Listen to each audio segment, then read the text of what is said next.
Rumah sakit lapangan Batalion 1 milik TNI yang berlokasi di Rumah Sakit Wirabuana Palu, Sulawesi Tengah, didirikan untuk mendukung masyarakat terdampak gempa dan tsunami Palu dan Donggala. Meski Rumkit Wirabuana berdiri kokoh, pelayanan kesehatan harus dilakukan di luar ruangan demi kondisi psikologis pasien pasca gempa. Kepala Kesehatan Kostrat Kolonel CKM Ahmad Zumaro, dokter pertama yang menangani pasien korban gempa Palu, mengatakan TNI masih terus menyisir daerah-daerah yang sulit dijangkau guna menemukan pasien. Para medis berpatroli menggunakan sepeda motor, ambulan, dan helikopter untuk mengevakuasi pasien ke fasilitas kesehatan yang lebih lengkap. Hal ini didukung tambahan dokter dan peralatan kesehatan dari Jakarta. Untuk Rumah Sakit Tentara tingkat 4 Wirabuana sampai saat ini sudah operasional. Jadi sudah bisa melayani seperti sebelum gempa. Jadi mulai dari poliklinik, pengobatan umum, tindakan-tindakan, sampai operasi. Jadi tadi malam sudah operasi 3, salah satunya 3 itu ada seksio, jadi operasi buka untuk melahirkan. Kemudian ada operasi tulang juga. Itu untuk rumah sakit. Jadi rumah sakit sudah operasional. Sudah tidak lagi memerlukan rujuk ke rumah sakit lain. Meski posko bantuan kesehatan belum terpusat, patroli kesehatan justru diharapkan membuat warga terlayani optimal. Adapun fokus pencarian salah satunya dikhususkan di Kabupaten Sigi untuk meminimalisir keluhan masyarakat yang selama ini belum tersentuh bantuan pemerintah. Sampai Jumat, 5 Oktober, Rumah Sakit Lapangan beroperasi sudah menangani 513 pasien. 105 pasien telah dioperasi, 65 pasien rujukan, dan 36 pasien melahirkan. Tim kesehatan tentara pun perlu menyeleksi pasien yang perlu ditangani langsung atau dirujuk ke lokasi lain. Dari Palu, Sulawesi Tengah, Nabila Karisti, Rijalul Fikri, Kantor Berita Antara, mewartakan.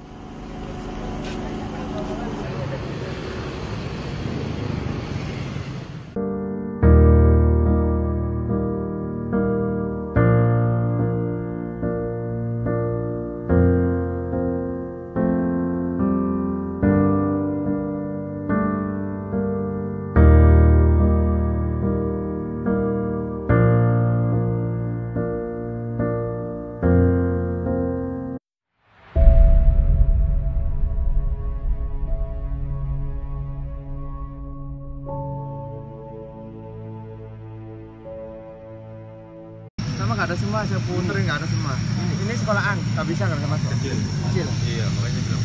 Yang buka-buka aja dia udah geser lah. Udah geser. Kalau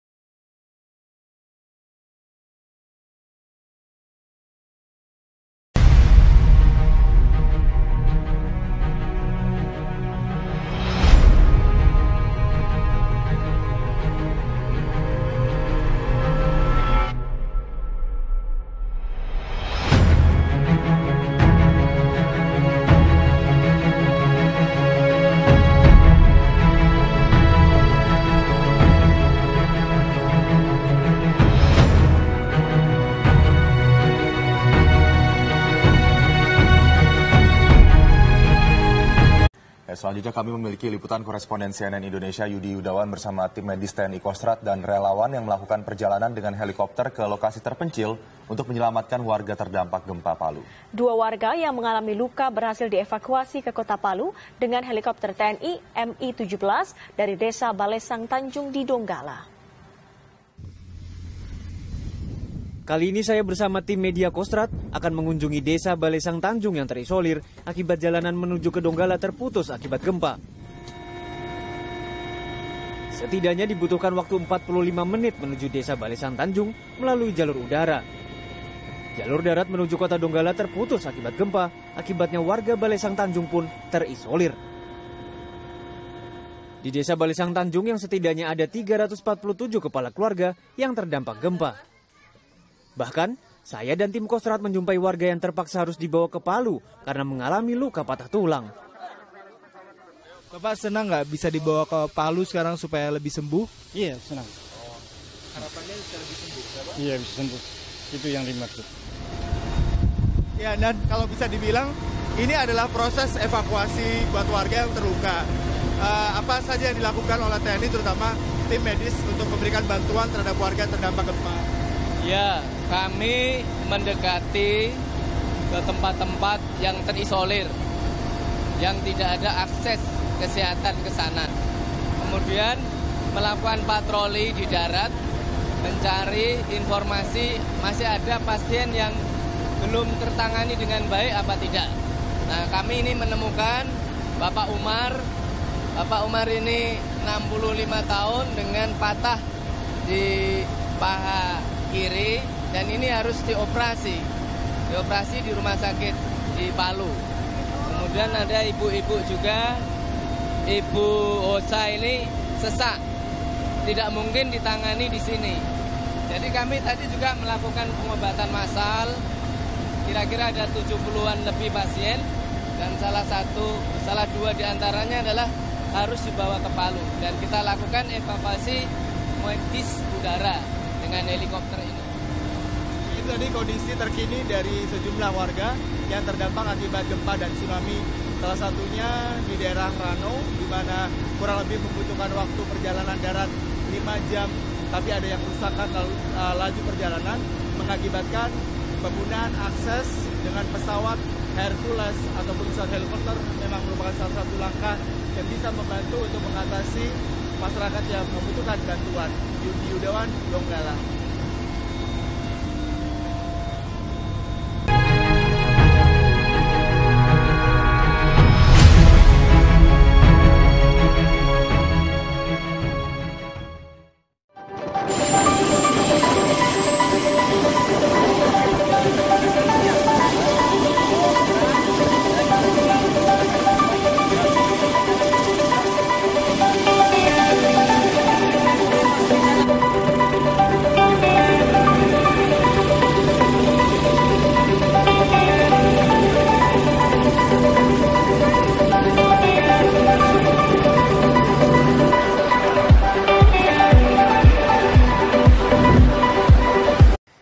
Distribusi logistik ke sejumlah daerah di Donggala, Sulawesi Tengah terus dilakukan. Bantuan ke beberapa daerah yang tidak bisa diakses dengan transportasi darat kini dilakukan dengan helikopter TNI. Iya, banyak cara nih untuk mendistribusikan agar bantuan yang diberikan dari seluruh Indonesia, bahkan mungkin dari luar Indonesia juga ya, ini bisa diterima dengan merata. Seperti di daerah Rano ini salah satunya. Dan ini ada berikut liputan dari koresponden CNN Indonesia, Yudi Yudawan. Dengan menggunakan helikopter Mi-17, saya menuju kawasan desa Rano yang terletak di tepi Danau Rano, Donggala. Pasukan TNI bahu-membahu mendistribusikan bantuan kepada 347 kepala keluarga. Hampir sepekan ini, akses warga desa Rano melalui jalur darat ke kota Donggala terputus. Dalam kondisi normal, warga Rano membutuhkan waktu 5 jam untuk menuju kota Donggala. Namun, kini warga kesulitan menuju kota Donggala. Bantuan logistik dan obat-obatan hanya bisa didistribusikan melalui jalur udara dari Bandara Mutiara Al-Jufri.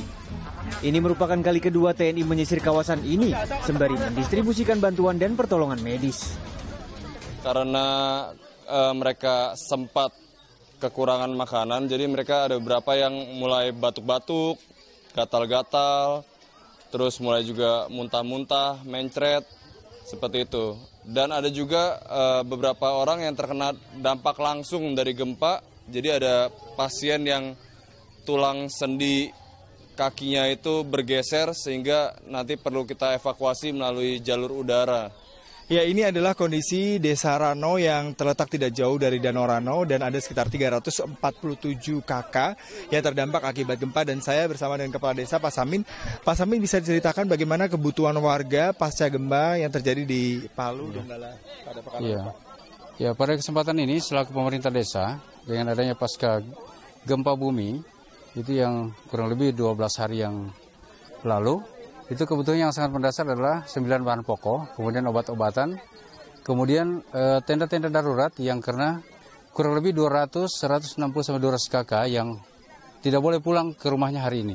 karena tidak punya rumah yang sudah tertepal gempa. Akses kendaraan dan roda ekonomi bisa terus berjalan, karena salah satu hal yang perlu dipikirkan oleh pemerintah adalah bagaimana bantuan bisa menembus jalur darat selain menggunakan helikopter seperti tadi yang kami tumpangi dari Bandara Sis Al Jufri, Palu.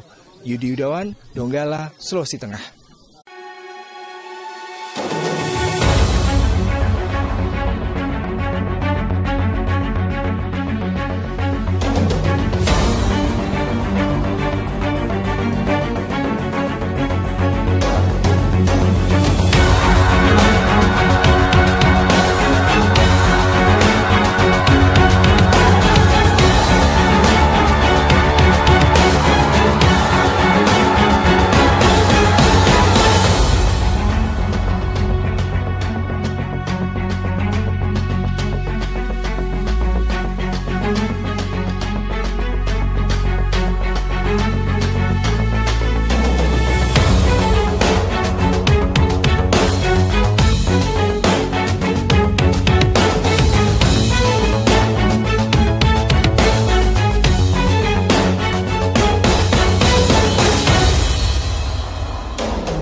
Memasuki hari ke-6 perpanjangan masa tanggap darurat, tim Komando Satgas Gabungan Terpadu melakukan water spraying atau penyemprotan di kawasan Petobo dan Balaroa. Penyemprotan ini dilakukan untuk mengendalikan penyebaran vektor penyakit. Setelah sempat tertunda, Kamis pagi akhirnya tim Komando Tugas Gabungan Terpadu Kogasgab PAD melakukan water spraying atau penyemprotan larutan disinfektan di lokasi terdampak likuifaksi, Petobo dan Balaroa. Penyemprotan ini dilakukan pagi hari untuk menghindari tiupan angin yang kencang. Sehingga kita pilih dengan menggunakan tangki-tangki air yang ada, di loading di bandara, kemudian dicampur desinsektisida di situ, kemudian dilakukan spraying. Tetapi heli ini adalah heli yang terbang rendah. Kemudian masyarakat tidak boleh terlalu dekat, maksimal jarak terdekat adalah 200 meter. Dan tidak boleh memasuki daerah yang sudah dilakukan sampai kira-kira 6 jam setelah pelaksanaan. Helikopter Mi-8 milik BNPB ini bertugas membawa water bucket yang berisi larutan disinfektan dengan kapasitas total 12.500 liter. Penyemprotan ini dilakukan sebanyak 5 kali di Balaroa dan Petobo. Helikopter yang kami tumpangi ini saat ini berada persis di atas Balaroa, salah satu titik yang terdampak likuifaksi. Memasuki ke hari ke-6 perpanjangan masa tanggap darurat, tim Kogasgab PAD melakukan water spraying atau penyemprotan larutan disinfektan di titik-titik yang terdampak likuifaksi. Hal ini dilakukan untuk mencegah tersebar luasnya wabah penyakit yang dibawa atau diakibatkan oleh hewan seperti nyamuk dan lalat. Metode ini diharapkan mampu mengoptimalkan pencegahan wabah penyakit dengan menembus titik-titik yang sulit dijangkau. Upaya pencegahan dan pengendalian vektor penyakit ini sebelumnya sudah dilakukan dengan penyemprotan dan pengasapan manual di lokasi terdampak.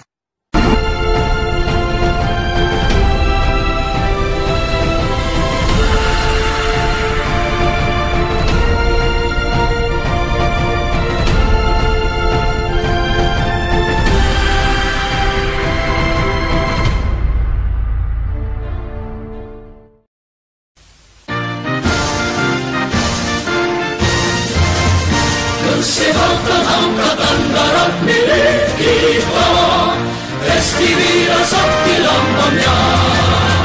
Bawalah semangat membara dalam jiwa, cinta suci setiap masa.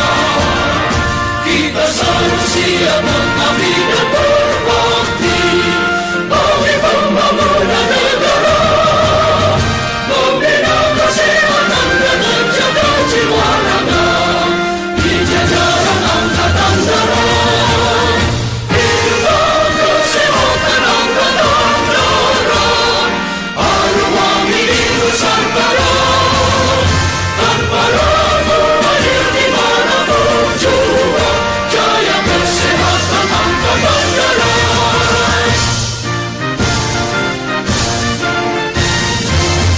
Dengan semangat berkobar di dalam dada, tanpa pamrih jujur setia.